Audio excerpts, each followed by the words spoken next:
Hello and welcome once again. Today we are going to discuss icebreakers, textual questions, brainstorming activities of the poem Have You Earned Your Tomorrow by Edgar Guest. Icebreakers, please see first activity. Complete the following web. दिलेला web पूर्ण करा आणि याच्यामध्ये विचारलेलं आहे different ways to help others. इतरांना कोणकोणत्या पद्धतीने मदत करता येईल असा हा वेब चार्ट पूर्ण करा असा प्रश्न आहे. आपल्याला त्याच्यामध्ये मनी असा शब्द पैशानं मदत करता येईल असं एक सोडवून दिलेलं आहे. बाकीचा वेब आपण कंप्लीट करायचा आहे. याच्यामध्ये आपल्याला शॉर्टमध्ये काय लिहिता येईल? Different ways to help other, money पैसे, फूड ऑर ग्रेन्स अन्न किंवा धान्य, डोनेट ब्लड गरजेच्या वेळेला सगळ्यात महत्त्वाची गोष्ट असते रक्तदान करू शकतो, हेल्प इन वर्क एखाद्याला कामामध्ये मदत करू शकतो. असं कंप्लीट वेबप्रमाणे सुद्धा उत्तर लिहिता येईल. समजा एक्झाममध्ये वेबऐवजी लाईन्समध्ये विचारलं तर अशा पद्धतीने सुद्धा आपण उत्तर लिहिता येईल. For example, you can help other just by showing sympathy, support or condolence in need. मदत ही नेहमी वस्तूच्या स्वरूपातच असते असं नाही. काही वेळेला भावनिक सहयोग सपोर्टसुद्धा अत्यंत महत्त्वाचा असतो. Second, you can offer a food for a homeless people. You can help to agreed a buying to carrying goods grocery for them. You can help sick people by offering foods or medicines. You can donate some money to development fund. You can help the orphans by giving gifts to useful item. You can give money for someone who needs for a bus fare. You can offer a seat to old or ladies in bus. You can offer a book or school fees for poor students. You can use your knowledge to teach others. म्हणजे आपल्याला वेगवेगळ्या पद्धतीनं या ठिकाणी इतरांना मदत करता येते. फीच्या स्वरूपामध्ये पैसे देऊन, एखाद्या वयोवृद्ध किंवा महिलेला बसमधली किंवा ट्रेनमधली जागा देऊनसुद्धा आपण मदतीचं कार्य पूर्ण पाडू शकतो. जर असा प्रश्न पर्सनल रिस्पॉन्सला विचारला तर यामधले काही उत्तर लिहिणं अपेक्षित आहे. नेक्स्ट ॲक्टिव्हिटी विचारलेली आहे, discuss with your partner about the different idioms and proverbs. म्हणी विचारलेले आहेत related to word tomorrow. Tomorrow या शब्दाशी निगडित असणाऱ्या इंग्रजीमधल्या काही म्हणी किंवा वाक्यप्रचार ह्या तुमच्या मित्राबरोबर चर्चा करा. One is done for you एक तुम्हाला लिहून दिलेली आहे आणि बाकीच्या म्हणी तुम्हाला ज्यामध्ये टुमारो शब्द आहे अशा म्हणी शोधायच्या आहेत, त्याची चर्चा करायची आहे. A never put off until tomorrow what you can do today. जे तुम्ही आज काम करू शकता ते उद्यावरती ढकलू नका. याच्यामध्ये टुमारो शब्द आलेला आहे. आपल्याला पुढचे असं लिहिता येतील, who has ever seen tomorrow. कशाला उद्याची बात, उद्याचा दिवस कुणी पाहिलेला आहे. टुमारो नेवर कम्स उद्या कधीच येत नाही. Tomorrow is as good as today. उद्यासारखा आजचा दिवस फार चांगला आहे. Light tomorrow with today. उद्याचा दिवस चांगला बनवण्यासाठी आज काम करा. Tomorrow the dreams and flowers will fade. उद्याची स्वप्न पूर्ण होत नाहीत, आजची स्वप्न बघायला शिका आणि ती पूर्ण करा. Never let that till tomorrow which you can do today. जे तुम्ही आज करू शकता ते उशिरा उद्या जाऊन तुम्हाला करता येणारच नाही. Tomorrow is often the busiest day of the week. उद्याचा दिवस हा तुमच्या आयुष्यातला आठवड्याभरातला सगळ्यात व्यस्त दिवस असतो, कारण की टुमारो नेव्हर कम्स उद्याचा दिवस कुणीच पाहिलेला नाही. Wien you make your future plans you think of. जेव्हा तुम्ही तुमच्या भविष्याचे नियोजन करता तेव्हा कोणकोणत्या गोष्टीचा विचार करता. ए करिअर असं सांगितलेलं आहे. Be well settled job, savings और investments, good furnished home, amenities like bike, car, AC, etc., wedding planning and family health or security. आपण या सगळ्यांचा विचार करिअरच्या दरम्यान फ्युचर प्लॅनिंग करत असताना करतो. Plan your tomorrow by completing the table given below. One is done for you. आता भविष्यामधलं नियोजन करत असताना आपण बघितलं, आता उद्याच्या दिवशी आपण काय नियोजन करणार आहे त्याचे काही टप्पे असतात. ते टप्पे आपल्याला त्या विषयाला अनुसरून तयार करायचे आहेत. या ठिकाणी 3 विषय आपल्याला दिलेले आहेत. एक्झामिनेशन, परीक्षा असताना तुम्ही कोणत्या टप्प्यानं नियोजन कराल. कॉलेज फंक्शन, कॉलेजमध्ये एखादा समारंभ किंवा कार्यक्रम आहे त्याचं नियोजन कसं कराल. फंक्शन ॲट होम आणि घरामध्ये कार्यक्रम आहे त्यांचे कोणत्या टप्प्यानं तुम्ही नियोजन कराल. फर्स्ट आपण बघूया एक्झामिनेशन हा जर आपण विषय घेतला तर आपल्याला नियोजनाचे टप्पे कसे करता येईल. एक, रिव्ह्यू ऑफ एक्झाम सिलेबस. पहिलं आपल्याला असं करावं लागेल की संपूर्ण अभ्यासक्रमाचा अभ्यास करावा लागेल. Start with reading accordingly. परीक्षेला जो सिलेबस आहे त्याप्रमाणे वाचन केलं पाहिजे. Solve old papers. जुने काही प्रश्नपत्रिका असतील तर त्या सोडवल्या पाहिजेत. अँड लास्ट, शेवटी रिव्हिजन, परत एकदा उजळणी आपण त्या ठिकाणी करायला हवी. दुसरा विषय आहे कॉलेज फंक्शन. कॉलेजमध्ये एखादा कार्यक्रम असेल तर समजा तुमच्याकडे कार्यक्रमाची जबाबदारी दिलेली आहे आणि त्याचे टप्पे नियोजन प्लॅनिंग तुम्ही करा. पहिलं काम असेल preparing the list of duties. या कार्यक्रमामध्ये कोणकोणती कामं किंवा कर्तव्य आहेत याची यादी तयार करणे. दुसरं महत्त्वाचं इन्व्हिटेशन टू गेस्ट. या कार्यक्रमाला येणारा प्रमुख पाहुणा त्याचं निमंत्रण तयार करणे. Take a mock trial. वरील नियोजनानुसार सगळा कार्यक्रम होत असेल तर त्याची एक रंगीत तालीम घेणे. Accomplish function as per plan. आणि जसं नियोजन ठरलेलं आहे त्याप्रमाणे तो कार्यक्रम पार पाडणे. तिसरा विषय दिलेला आहे फंक्शन ॲट युअर होम. घरामध्ये एखादा कार्यक्रम असेल तर पहिलं आपल्याला करावं लागेल क्लिनिंग द हाऊस. आपलं घर स्वच्छ करून घ्यावं लागेल. Watering the garden. बागेला पाणी द्यावं लागेल. Fetch the groceries. घरामध्ये किराणा माल किंवा साहित्य आणावं लागेल. And help in kitchen and utensils. घरामध्ये समारंभानिमित्त काही पाहुणे आले असतील असं गृहीत धरून स्वयंपाकघरामध्ये आणि इतर कामामध्ये मदत करायला हवी. म्हणजे समजा आपल्याला परीक्षेमध्ये एखादा विषय दिला आणि त्याचा प्लॅन करा, नियोजनाचे टप्पे लिहा म्हटल्यानंतर आपल्याला ते टप्पे लिहिता आले पाहिजेत. पर्सनल रिस्पॉन्सला असा क्वेश्चन विचारला जाऊ शकतो. आईस ब्रेकर इथे संपतात. Textual questions. एक प्रश्न आहे या ठिकाणी, how do you greet your olders. तुम्ही मोठ्या लोकांना कसे भेटता. When I meet elders I try to start a conversation with them by saying things like how are you sir. जेव्हा मला माझ्यापेक्षा मोठे लोक भेटतात, मग कदाचित ते मोठे असतील किंवा वयोवृद्ध असतील तर त्यांना अत्यंत नम्रपणे आपण कसे आहात असं मी विचारतो. If I know them personally. जर ती मोठी व्यक्ती तिला मी प्रत्यक्षात ओळखत असेल, I always use to touch their feet and show my gratitude towards them. मी त्यांच्या पाया पडतो आणि कृतज्ञता व्यक्त करतो. I would say hello with a big smile. अत्यंत आनंदी चेहऱ्याने त्यांना नमस्कार करतो. If a elder one is my close or relative I hug them for support. जर माझा पाहुण्यांपैकी आणि जवळचा लहान जर कोण असे असेल तर त्याला मी मिठी मारतो. And though I don't know elder person I offer a smile and respected नमस्कार. This is how I greet my elders. आणि जरी कोण मोठी व्यक्ती ओळखीची नसेल तरी चेहऱ्यावरती एक हास्य आणि आदरपूर्वक नमस्कार मी त्यांना करतो. त्यांच्या वयाचा मी या ठिकाणी मान टाकण्याचा प्रयत्न करतो. अशा पद्धतीनं मी मोठ्या लोकांना भेटतो. नाव brainstorming activity A1. Discuss with your friend how she or he spend the whole day that was beneficial for others.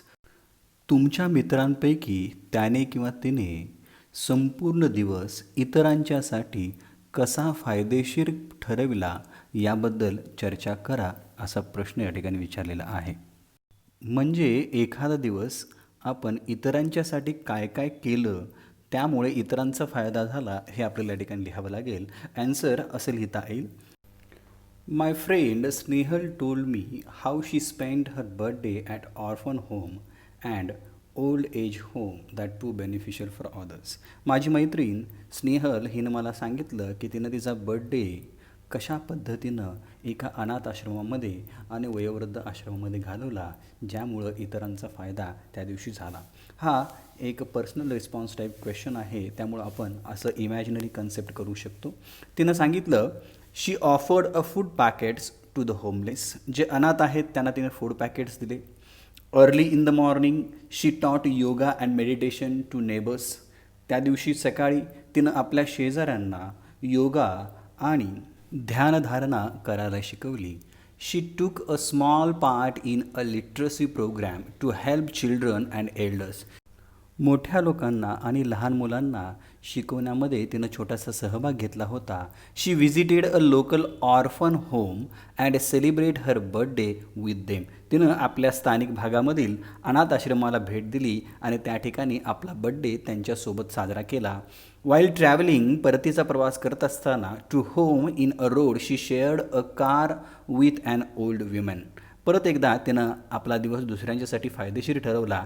परत येत असताना वाटेमध्ये एका वयोवृद्ध महिलेला तिनं आपल्या कारमधून लिफ्ट दिली.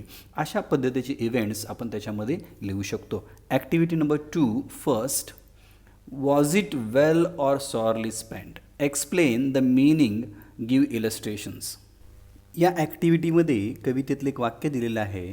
Did you waste the day or lose it or was it well or sorely spend?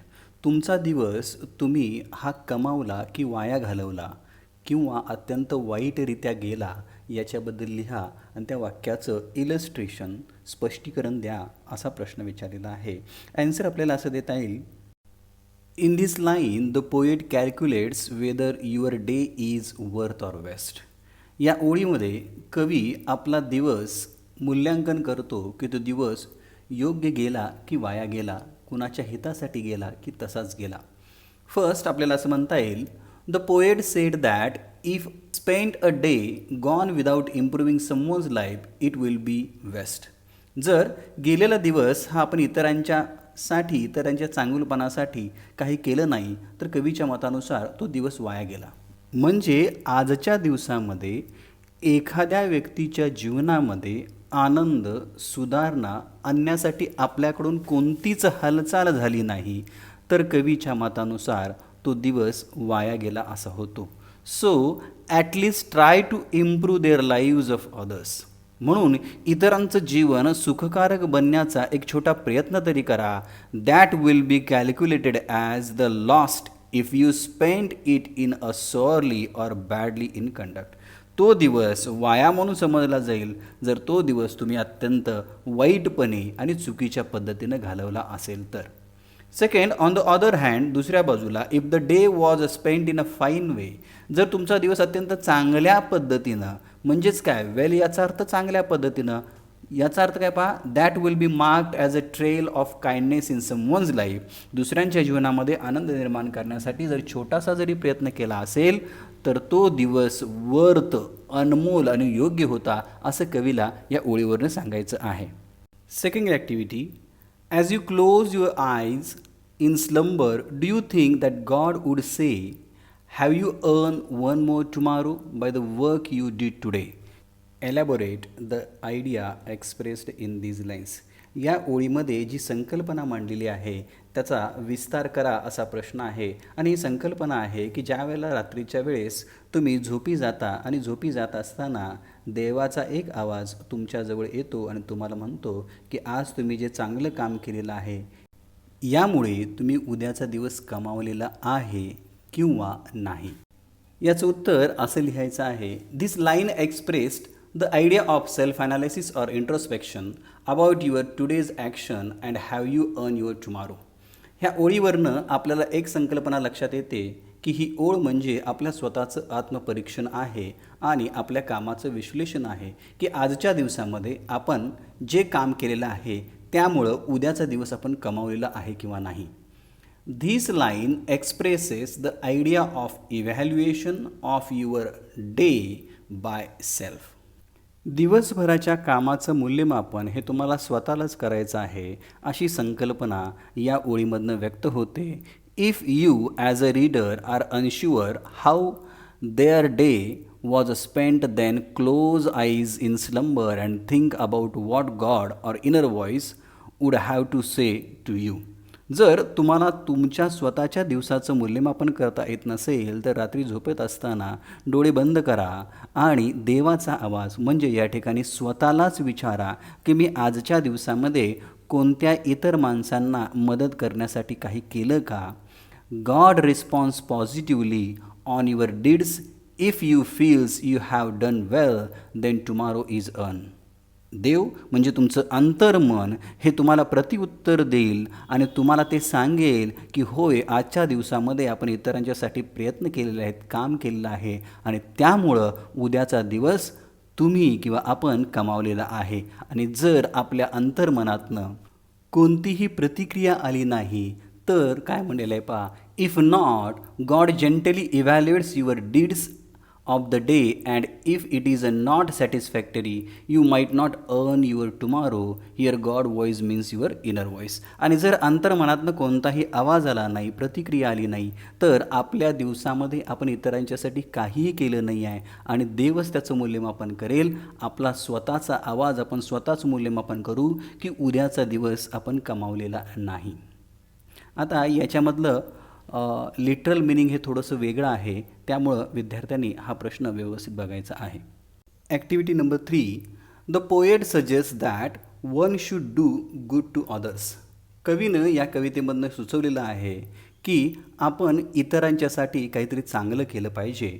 Complete the table by giving examples of doing good to following people.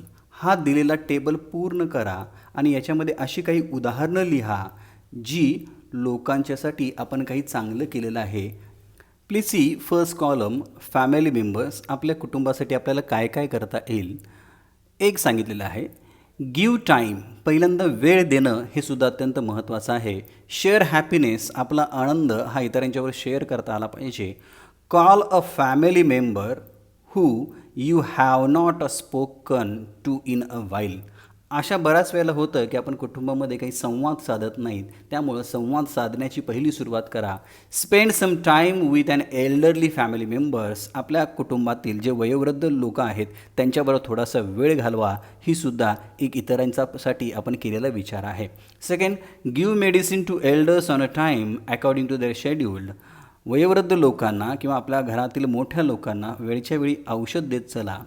Do a home chores to help your mother. आणि आपल्या आईला मदत म्हणून काहीतरी कामं आपण त्या ठिकाणी करू शकतो. फ्रेंड्स, मित्रांना काय करता येईल पहा, share nice ideas, encourage him or her to respect others.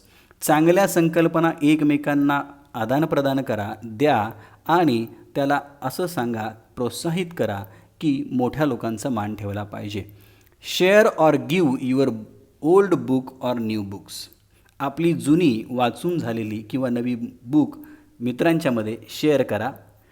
Visit someone who is ill in hospital. असा मित्र जो आजारी आहे किंवा हॉस्पिटलमध्ये आहे त्याला भेटण्याचा प्रयत्न करा. असं करून आपण त्याला समाधान देऊ शकतो. या ठिकाणी आपण दुसऱ्यांचा विचार करतोय असा अर्थ होतो. नेबर्स, शेजारी. Bake and share some foods for your neighbours. आपले जे शेजारी आहेत त्या शेजाऱ्यांसाठी काही विशिष्ट अन्न तुम्ही देऊ शकता किंवा शिजवू शकता. Make a clean your vicinity. Pick up a trash from local. आपला परिसर आणि शेजारचा भाग हा स्वच्छ करा आणि परिसरातला कचरा बाजूला काढा. याच्यावरून आपण दुसऱ्यांचा विचार करतो हे लक्षात येतं. Ask for forgiveness if you have wronged with them. जर शेजाऱ्यांच्याबरोबर आपलं काही भांडण झालं असेल तर त्यांची माफी मागा. ही सुद्धा गोष्ट अत्यंत महत्त्वाची आहे. अशा काही थिंग्ज आपण लिहू शकतो ज्या ठिकाणी इतरांच्या चांगुलपणाचा विचार येईल. नेक्स्ट ॲक्टिव्हिटी आहे match the words given in column A with their meanings in column B. Words आणि त्याचे मिनिंग आहेत. एका बाजूला आहेत cheerful, selfish, sorely, discontent. Cheerful, happy. Selfish, concern with one's own pleasure. sorely, lack of satisfaction, discontent with a feeling of disappointment. Third, there are few examples of homonyms in the poem. For example, spoke. List homonyms from the poem and give their meaning. उत्तराच्या आधी homonyms म्हणजे आपण काय बघूया.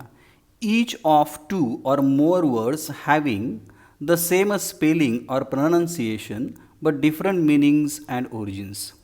थोडक्यात एकाच उच्चाराचा पण भिन्न अर्थाचा किंवा स्पेलिंगचा शब्द म्हणजे होमोनिम्स असं म्हणतो. उदाहरणार्थ मेल, मेल दोन्ही उच्चार एकसारखे आहेत पण स्पेलिंग MEIL मेल म्हणजे पत्र आणि MALE मेल म्हणजे पुरुष. लोन, लोन या ठिकाणी प्रोनाऊन्सिएशन सेम आहे, स्पेलिंग डिफरंट आहे. एक म्हणजे कर्ज आणि दुसरा अर्थ आहे एकाकी, एकटा. राईट, राईट उच्चार सेम आहेत, स्पेलिंग वेगळे आहेत, अर्थसुद्धा त्याचे वेगळे आहेत. अशा होमोनिम शब्दांची यादी आपल्याला करायची आहे. एक्झाम पॉईंट ऑफ व्ह्यू परीक्षेमध्ये right a homonyms from the poem असा क्वेश्चनसुद्धा विचारला जाऊ शकतो. होमोनिम म्हणजे लक्षात घ्या एकाच उच्चाराच्या पण भिन्न अर्थाच्या किंवा स्पेलिंगचा शब्द म्हणजे होमोनिम. क्वेश्चन परत एकदा पहा. There are few examples of homonyms in the poem. For example spoke. List homonyms from the poem and give their meanings. अशी कवितेमधनं होमोनिमची आपण यादी करायची आहे आणि त्याचा अर्थ सांगायचा आहे. पहिला शब्द आहे स्पोक, सेम स्पेलिंग आहे. पास्ट टेन ऑफ स्पीक आणि दुसरा अर्थ बार ऑफ व्हील्स. स्पीकचा भूतकाळी रूप आणि चाकामध्ये असणारे पोक्स हा सुद्धा अर्थ होतो. Second utter, to speak, utter, complete. एक अर्थ बोलणे आणि दुसरा अर्थ पूर्ण करणे असा होतो. फास्ट, क्विक आणि दुसरं मिनिंग आहे give up of food or drink. फास्टचे दोन अर्थ आहेत, एक पटकन आणि दुसरा उपवास असा सुद्धा अर्थ होतो. आता हे समान स्पेलिंग झाले. आता उच्चार same, spelling different. Deed, act आणि deed past tense of do. उच्चार सेम, स्पेलिंग डिफरंट. एकाचा अर्थ आहे कृती आणि दुसरा डू या क्रियापदाचं भूतकाळ रूप. पाचवा शब्द आहे स्लीपिंग, स्लीपिंग. दोन वेगवेगळे स्पेलिंग्ज आहेत, अर्थ वेगवेगळे आहेत. फॉल डाऊन, खाली पडणे. In a state of sleep, झोपेमध्ये असणे. उच्चार same, spelling different. Pass, pass. एकाचा अर्थ जवळून जाणे आणि दुसऱ्याचा अर्थ परीक्षामध्ये उत्तीर्ण होणे असे शब्द आहेत. हे शब्द विद्यार्थ्यांनी व्यवस्थित वाचून घ्यायचे आहेत आणि आपल्या वहीमध्ये नोंदवायचे आहेत. पुढची ॲक्टिव्हिटी आहे, नेक्स्ट ॲक्टिव्हिटी आहे find out expressions or phrases which denote going away from each stanza. One is given below, vanish in a throng. प्रत्येक पद्यामधला निघून जाणे, बाजूला जाणे अशा अर्थाच्या फेज किंवा एक्सप्रेशन शोधा. एक आपल्याला शोधून दिलेलं आहे वॅनिश इन द थॉंग, गर्दीमध्ये हरवणे. गोईंग अवे फर्स्ट बघा, वॅनिश इन थॉंग. दुसरं आहे almost over. Third in parting with sleeping fast. Last आहे लीव अ ट्रेल. या सगळ्यांचा अर्थ गोईंग अवे असा होतो. A4. The poet has used different poetic devices like alliteration and interrogation in the poem. Identify them and pick out the lines. कवितेमध्ये कवीने अनुप्रास आणि प्रश्नार्थक अलंकार वापरलेला आहे. त्याच्या ओळी शोधा आणि लिहा असा प्रश्न विचारलेला आहे. या ठिकाणी आपण फिगर ऑफ स्पीचचा स्वतंत्र व्हिडिओ बनवलेला आहे. विद्यार्थ्यांनी तो कृपया बघायचा आहे. या व्हिडिओच्या डिस्क्रिप्शनमध्ये आपण त्याची लिंकसुद्धा देत आहोत. Second, the rhyme scheme of the first stanza is AABB. Find the rhyme scheme of other stanzas. Rhyme scheme विचारलेली आहे. यमक अलंकाराची लय कशी आहे? पहिल्या यमक अलंकाराची लय AABB आहे.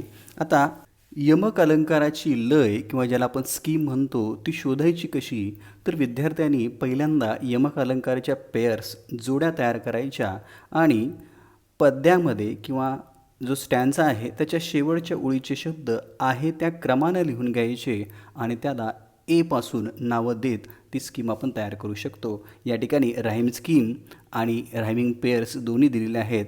या संपूर्ण कवितेची रायमिंग स्कीम ही AABB अशी आहे. A5 मधली first activity write and appreciation of the poem considering the following points. आपण ही ॲक्टिव्हिटीसाठी स्वतंत्र व्हिडिओ बनवलेला आहे. याचीसुद्धा लिंक आपण याच्यामध्ये देतो आहे, परंतु आपण रिपीट करत नाही आहे.